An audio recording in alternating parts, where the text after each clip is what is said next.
emosyonal na ikinuwento sa News 5 ng social media personality na si Diwata kung paano ulit siyang inaresto at ikinulong. Si Diwata kasi bigla na lang daw inaresto dahil sa issue naman ng negosyo. Ang buong detalye nasa Frontline Report ni Dave Abuel. Naiyak ako, sorry.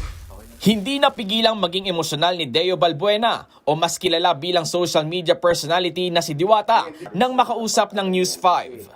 Si Diwata kasi nakulong ulit dahil umano sa non-compliance nito sa negosyong Parisan sa Pasay. Ang intensyon ko lang naman, makaahon sa hirap dahil palaboy-laboy lang ako dati. Nagnegosyo ako ng Paris.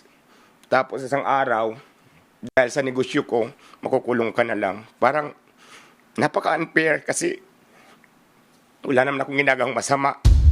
February 4 nang mag-post sa Facebook si Diwata. Kwinento niya na bigla na lang daw siyang inaresto nang walang sabpina man lang.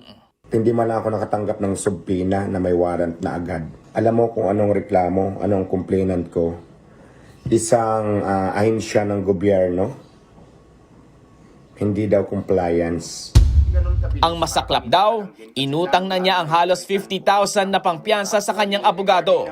E abono pa siya sa pagtitinda.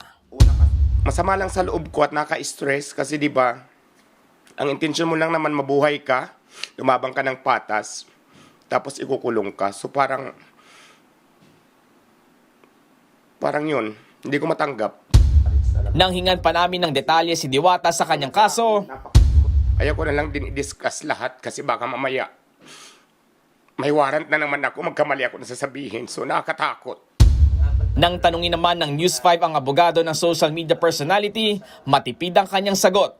May kinalaman daw ito sa business registration ng Parisan na kinakailangang rekisito ng Republic Act No. 11199 o Social Security Act of 2018. We have yet to check what was the information all about. There's a pending case already, pending before the Regional Trial Court of Quezon City. So all of the defense or all of the prosecution shall be discussed in that particular forum. Umaasa naman si Diwata na malalagpasan niya ang pagsubok na ito. Nakatakda siyang dumalo sa arraignment ng kaso sa mga susunod na linggo. Noong 2024, inaresto rin si Diwata sa kanyang kasong slight physical injuries na inihain noong 2018 matapos umano niyang saktan ng isang construction worker sa Pasay.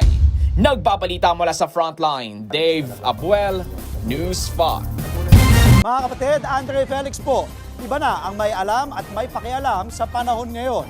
Para po sa tuloy-tuloy na balitaan sa Frontline kahit weekend, mag-follow at mag-subscribe na sa social media pages ng News 5.